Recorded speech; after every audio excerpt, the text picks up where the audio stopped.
Okay.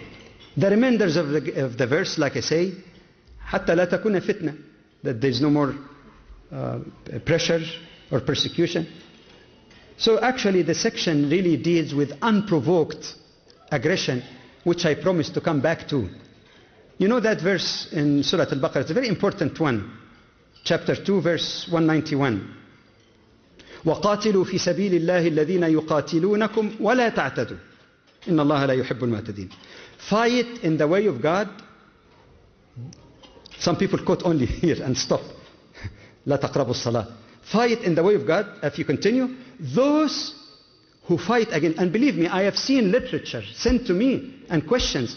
How come your Quran says fight in the way of God? The Quran teaches aggression and fight. I said, brother, complete the verse. Fight in the way of God, those who fight against you, but commit no aggression or transgression. Allah doesn't love those who transgress. 8. But they say, but the Quran say that you fight even the people of the book until they pay the poll tax, jizya, while they are subdued, and some even people say humiliated. You get a number of errors here. First, what is the historical context? Does it say that Muslims are obligated to fight all people of the book in the world until they come under the rule of Islam and they pay the poll tax and be humiliated or subdued? The historical context is well known, and that's totally ignored by people who write about these issues. The historical context is that Islam was in great danger, and the Muslim community, the budding, the nascent community, was in great danger, both from within the hypocrites, as well as elements that were hostile to Muslims, even in the Arabian Peninsula. Some of the tribes in Medina that betrayed Muslims and cooperated with the enemies at the time of war, which we call today high treason, and harassed Muslims and undermined their religion by all means they can. The tribes in the northern part of Arabia, because of their proximity to Byzantine Empire, some of them were accepted Christianity, especially the Ghassanites or Ghassasna. And these people showed a great deal of aggressiveness and antagonism towards Muslims, to the point that they committed an act that is regarded today as an act of war. They killed the messenger sent by Prophet Muhammad, peace be upon him, to peacefully invite them to Islam. So when the ayah and the surah is dealing, and again it's surah 9, in that context of enmity, the Byzantines who gathered a huge army in Tabuk, which is now in the northern part of Saudi Arabia, to whip or to remove Islam totally from existence. This is the circumstances where the necessity to defend that community from those great danger would be to fight to subdue them, to stop the possibility of attack against the Muslim community. But then there is a big misconception about the question of jizya. Some people think that jizya is punishment for a person who did not accept Islam, the poll tax, or at best a bribe that when you become a Muslim you will not pay the jizya. They're mistaken on both grounds. In fact, if a non-Muslim under the rule of Islam accepts Islam, he will have greater financial obligations, because he would be required to pay zakah, he would be required to pay zakatul fitr. According to the hadith of the Prophet ﷺ, he would be required to pay additional sadaqah even if needed, or taxes, and voluntary sadaqah. So that you're not escaping, you'll be paying more even. And then some people mistranslate the Quran also. An yadin. They think an yadin means humiliated. On the contrary, as Imam Shafi'i explained, an yadin means ability.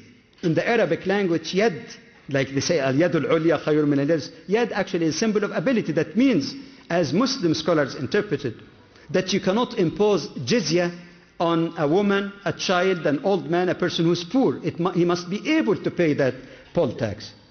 But what is the purpose of poll tax then? In Islamic law, all citizens, Muslims and non-Muslims alike, are entitled to state services, to social security, and they're not obligated to serve in the Muslim army, obligated, because it might contradict their feeling, because there is a religious connotation. So there is defense benefit also involved in that. Some people might say, why isn't the secular system better? Why didn't Muslims in the past say to non-Muslims, you pay zakah equally with your Muslim brothers and sisters? But they miss one point. People think of zakah only as tax in the secular sense. Whereas for the Muslim and for those who know about Islam living with Muslims among non-Muslims, that the zakah is not just a tax, it has a religious connotation, and you must have heard about the pillars of Islam, one of which is charity.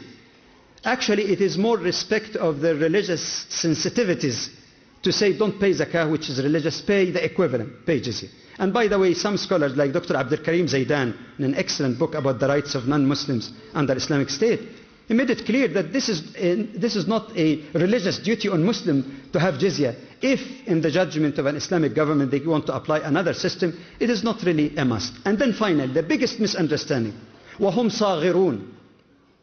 They don't understand that the word صَاغِرُونَ actually in Arabic could, yes, mean humiliated, but has another important meaning referred to by Imam Shafi'i, rahimahullah, one of the great scholars of Islam.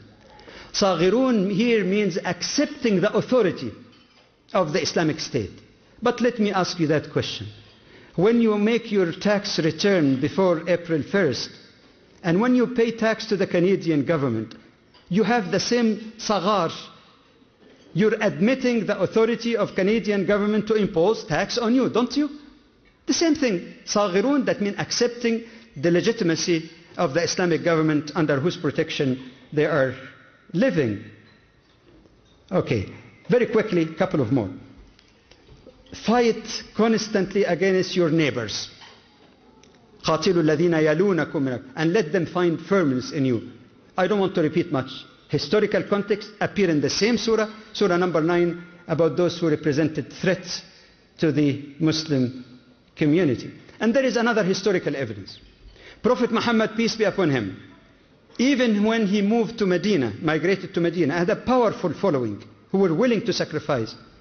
Whenever he marched towards any neighboring tribes to make sure that they do not conspire with his arch enemies, the Meccans, and whenever they offered to live in peace with Muslims and not to help in any fight or attack against Medina, he accepted that from them and he led them. This is known in Islamic history as al-muwada'a. Wada'ahum. Al-muwada'a. That all right, we'll live in peace, fine. No blame on you. All right. And then I'd like to add one final comment. If any of these quotations in the Quran were to be interpreted as Muslims being obligated to fight against all those who do not accept Islam, that means that 20% of the world Muslim population must be in constant fighting and bloodshed with the rest of the world, which is totally not the message of Islam. That's why Sheikh Muhammad Ghazali rahimahullah said it's an idiocy. It's an idiocy to interpret that Muslims have to be in constant fighting of others. And by the way, let me add one comment before moving to one of the last two. That some people say, but doesn't the Quran say that Allah sent His messenger بالهدى ودين الحق ليظهره على الدين كله ولو كره المشركون? That Allah is the one who sent His messenger, means Muhammad, peace be upon him, with the guidance and the religion of truth so that it may prevail over all ways of life or religions. And they say, isn't that a green light for Muslims to be dominant? Probably you read that in the paper somewhere. The answer here is that they don't understand what means yudhir. What does it mean, yudhirahu? I think that was coming actually in 11. Is it yudhirahu in a sense of political, that Muslims have the sole political power in the world, hegemony? Yudhirahu in terms of military power and subjugation? Or is there another more profound meaning of prevailing that is consistent with the totality of the message of the Quran? That means the truth of Islam would be manifest and known. Yudhirahu, to reveal the truth of Islam that was given to the Prophet. One final one, because I jumped one actually, that was coming in 11, so it just gets a bit spontaneous. But this is basically the last one.